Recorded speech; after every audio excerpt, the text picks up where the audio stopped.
ओम शांति। 3 अप्रैल 2023।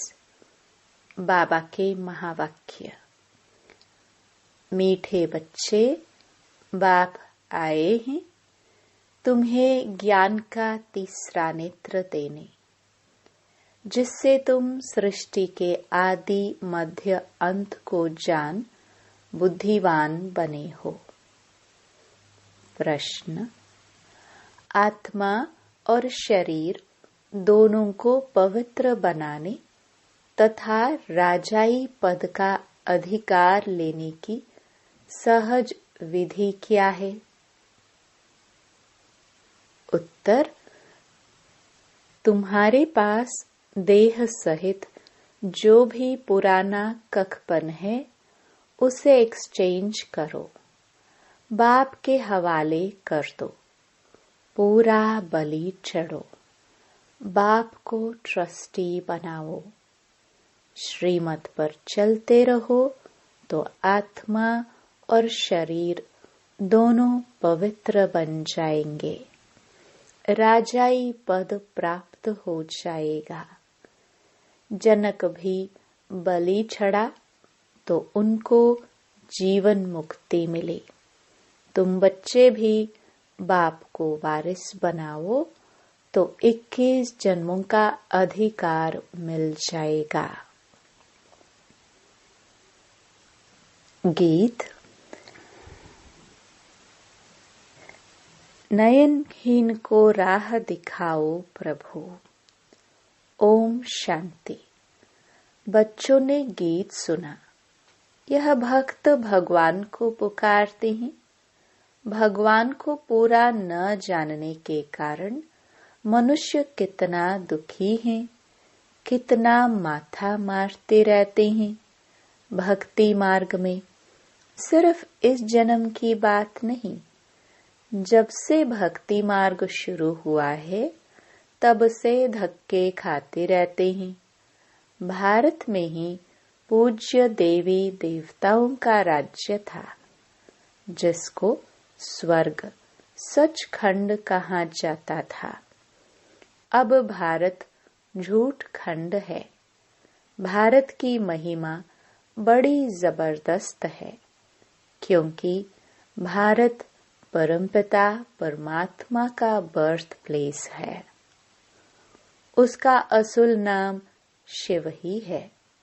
शिव जयंती मनाते हैं।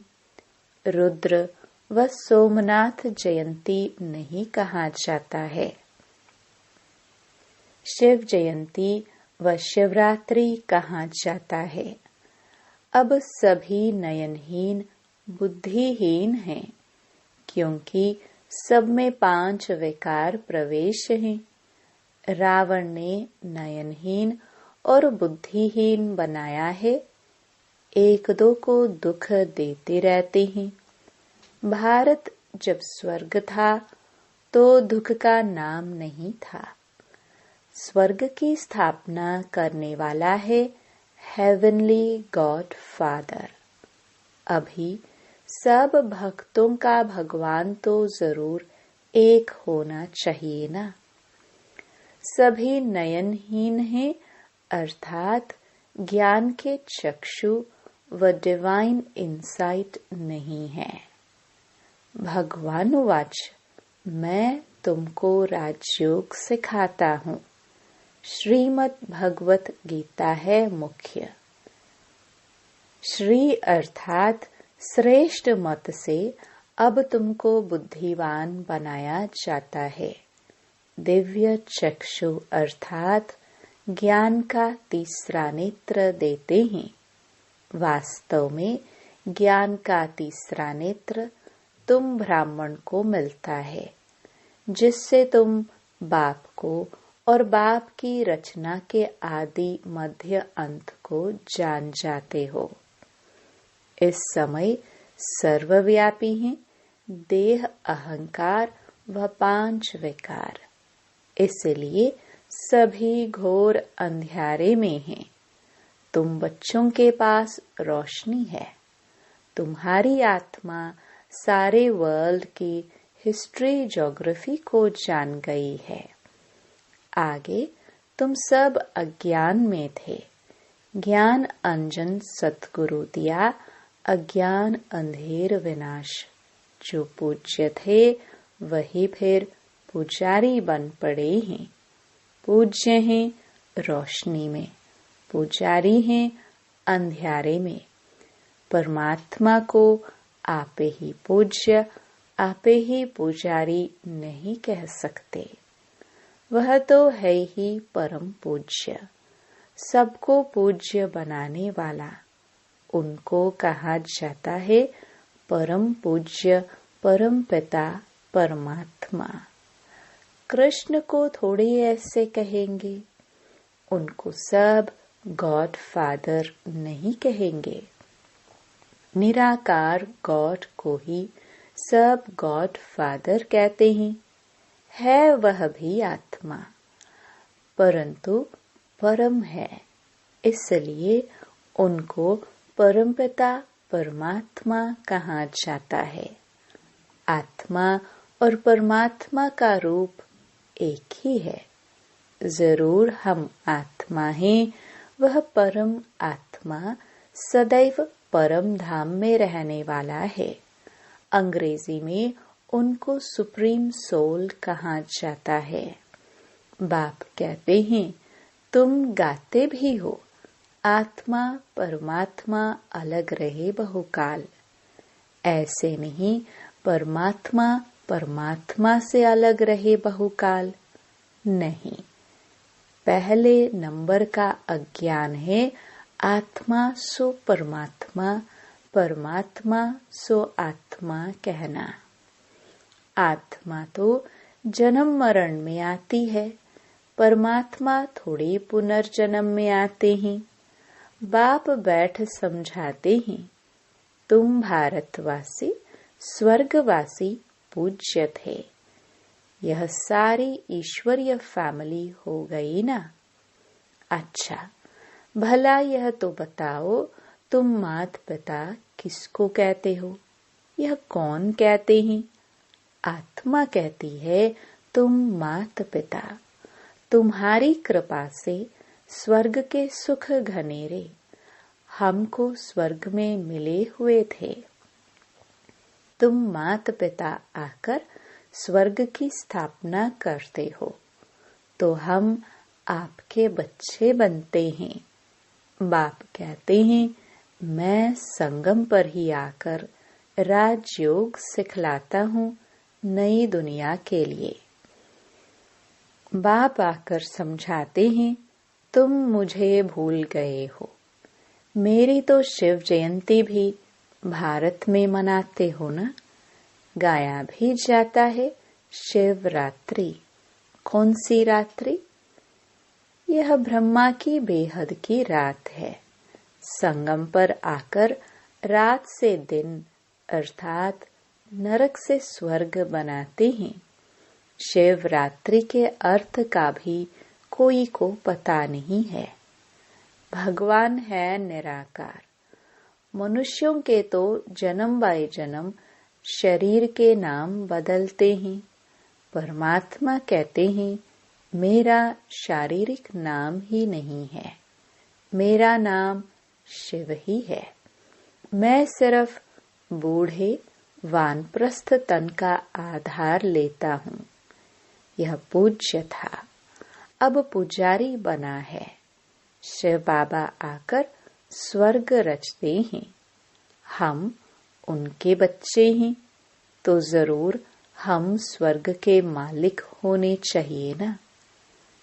वह शिव बाबा है ऊंचे ते ऊंचा। ब्रह्मा विष्णु शंकर का पाठ अपना अपना है। हर एक एक्टर का पाठ अपना है। हर एक आत्मा में अपना सुख का पाठ नोंधा हुआ है।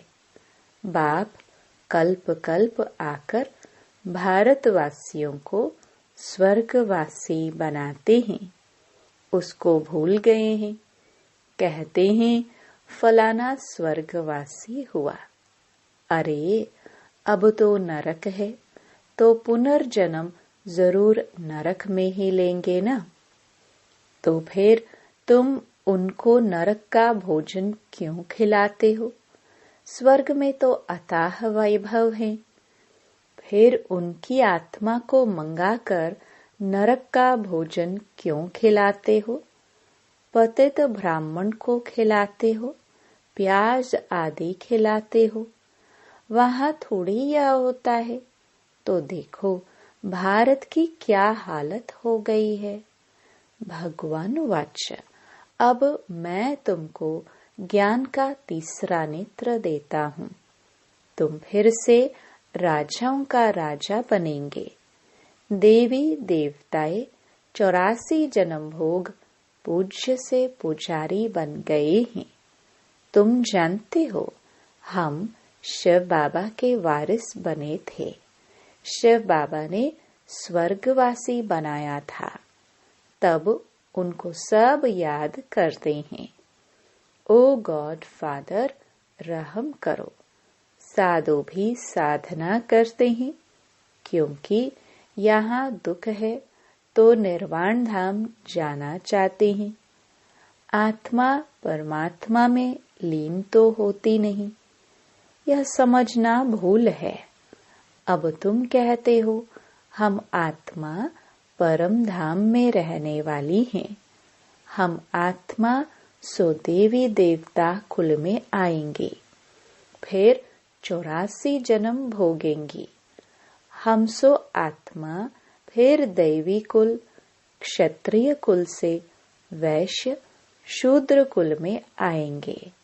शिव बाबा जन्म मरण में नहीं आते, सिर्फ आकर भारत को स्वर्ग बनाते हैं। गाया भी जाता है सतयुग में सूर्यवंशी श्री लक्ष्मी नारायण की डायनास्टी थी।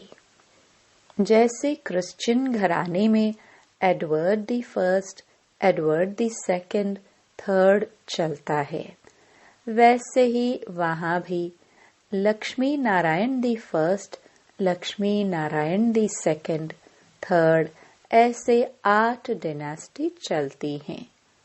अभी तुम ब्राह्मणों का तीसरा नेत्र खुला है। बाप बैठ आत्माओं से बात करते हैं। तुम ऐसे 84 का चक्कर लगाकर इतने इतने जन्म लेते आए हो। वर्णों का भी एक चित्र बनाते हैं, जिससे देवता, क्षत्रिय, वैश्य, शूद्र बनाते हैं। अब तुम जानते हो हम सो ब्राह्मण चोटी हैं। इस समय हम हैं ईश्वरीय औलाद प्रैक्टिकल में। इस समय राजयोग और ज्ञान से हमको सुख घनेरे मिलते हैं। कोई तो सूर्यवंशी राजा रानी का वर्षा लेते हैं, कोई चंद्रवंशी का। सारी किंगडम स्थापन हो रही है। हर एक अपने पुरुषार्थ से वह पद पाएंगे। कोई अगर पूछे कि अभी पढ़ते पढ़ते हमारा शरीर छूट जाए तो क्या पद मिलेगा, तो बाबा बतला सकते हैं। योग से ही आयु बढ़ती है, विकर्म विनाश होते हैं, और कोई उपाय पतित से पावन बनने का है नहीं। पतित पावन कहने से ही भगवान याद आता है। भगवान है कौन यह नहीं जानते। बाप कहते हैं मैं आता ही भारत में हूँ, यह मेरा बर्थ प्लेस है। सोमनाथ का मंदिर कितना आलीशान था, यह बाप ही बच्चों को समझाते हैं, जिसके फिर बाद में शास्त्र बनते हैं।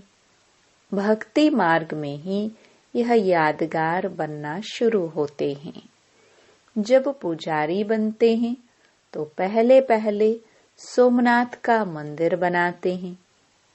भारत तो सतयुग त्रेता में बहुत साहूकार था, मंदिरों में अथाह धन था, भारत हीरे तुल्य था।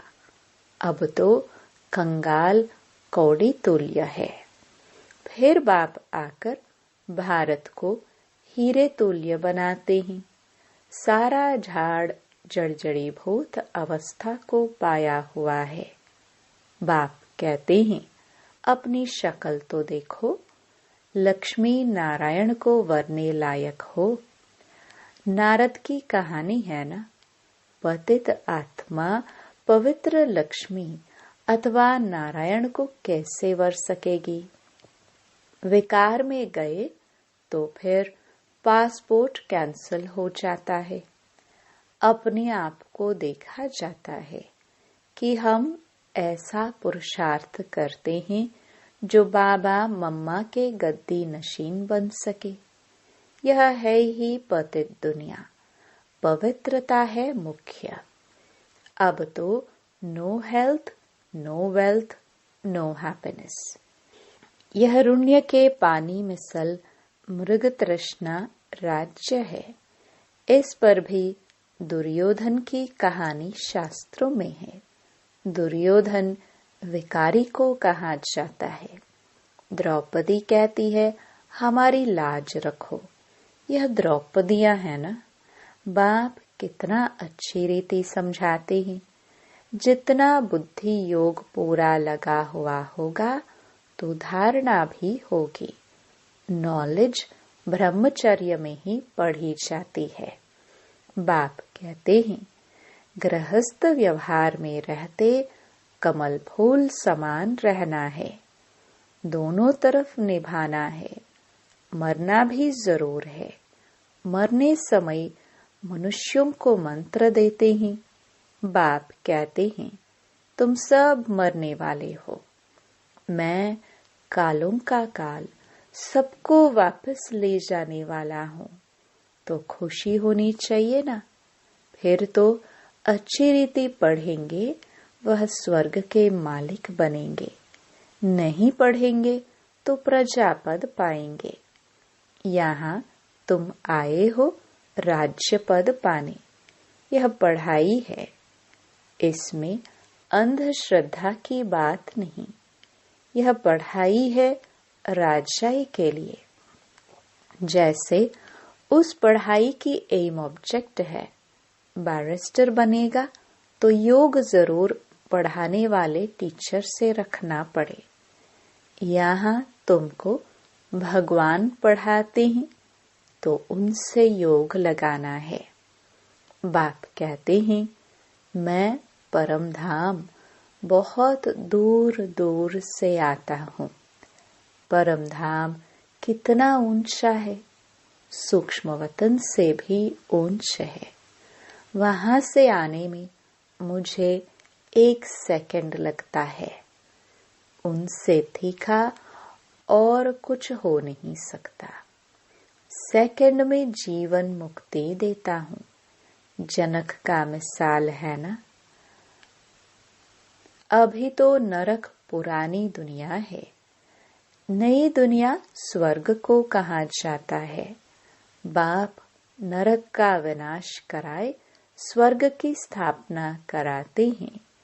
बाकी उनको सर्वव्यापी कहने से क्या मिलेगा? कुछ भी नहीं। बाप तो आकर स्वर्ग का मालिक बनाते हैं। बाकी सभी आत्माएं शांति धाम चली जाएंगी।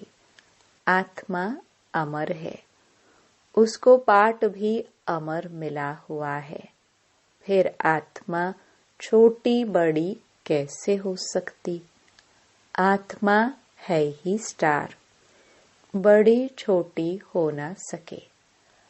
अब तुम हो God fatherly students. God father knowledgeful blissful है। वह तुमको पढ़ा रहे हैं। तुम जानते हो, इस पढ़ाई से हम सो देवी देवता बनेंगे। तुम भारत की सेवा कर रहे हो। पहले पहले तो बाप का बनना है।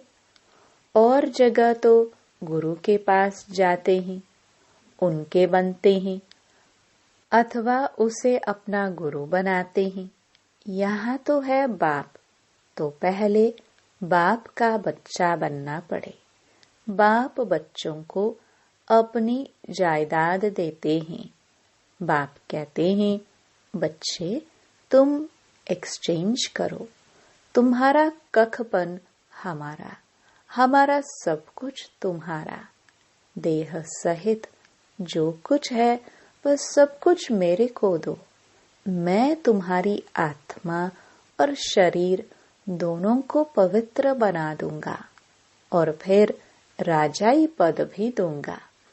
तुम्हारे पास जो कुछ है वह बलि चढ़ो। मुझे ट्रस्टी बनाओ, मेरी श्रीमत पर चलो। जनक राज्य भाग्य सहित बलि चढ़ा तो उनको जीवन मुक्ति मिली। बाबा, यह सभी कुछ आपका है। बाप कहते हैं, मुझे वारिस बनाओ। मैं 21 जन्म तुमको वारिस बनाता हूँ। सिर्फ मेरी मत पर चलो। भल धंधा करो, विलायत जाओ, कुछ भी करो, सिर्फ मेरी मत पर चलो। खबरदार रहना है, माया घड़ी घड़ी पछाड़ेगी। विक्रम कोई नहीं करना है।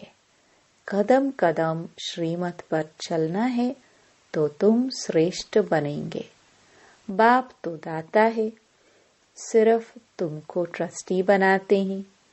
कहते भी हो यह बच्चे धन आदि सब भगवान का दिया हुआ है। अब भगवान कहते हैं, मुझे दो। मैं एक्सचेंज करता हूँ। मैं प्रतिज्ञा करता हूँ, श्रीमत पर चलने से तुमको ऐसा श्रेष्ठ बनाऊंगा। ये है राजयोग। यह लक्ष्मी नारायण भी इस राजयोग से ऐसे बने हैं। बिड़ला जिसने लक्ष्मी नारायण का मंदिर बनाया है, वह खुद नहीं जानते हैं कि यह लक्ष्मी नारायण इतने धनवान कैसे बने।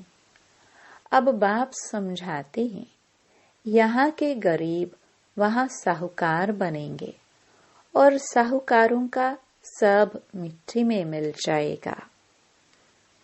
अच्छा, मीठे मीठे सिखिलदे बच्चों प्रति माता पिता बाप दादा का याद प्यार और गुड मॉर्निंग। रूहानी बाप के रूहानी बच्चों को नमस्ते। धारणा के लिए मुख्य सार। पहला, माता पिता के गद्दी नशीन बनने के लिए पवित्रता की धारणा करनी है। दोनों तरफ निभाते हुए पढ़ाई पर पूरा ध्यान देना है। दूसरा, कोई भी विकर्म नहीं करना है। बहुत खबरदार हो, श्रीमत पर चलते रहना है। ट्रस्टी जरूर बनना है। वरदान, अपने मस्तक बीच सदा बाप की स्मृति इमर्ज रखने वाले मस्तक मणि भव। मस्तक मणि अर्थात जिसके मस्तक में सदा बाप की याद रहे। इसी को ही ऊंची स्टेज कहा जाता है।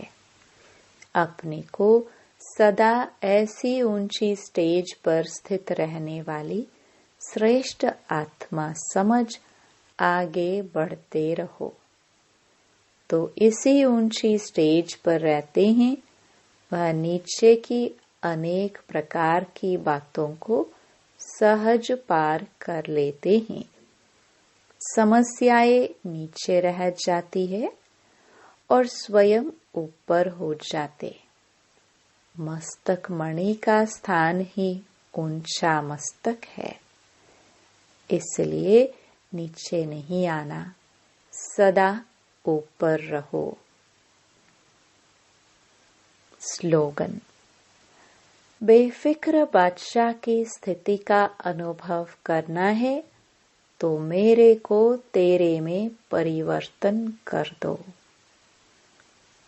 ओम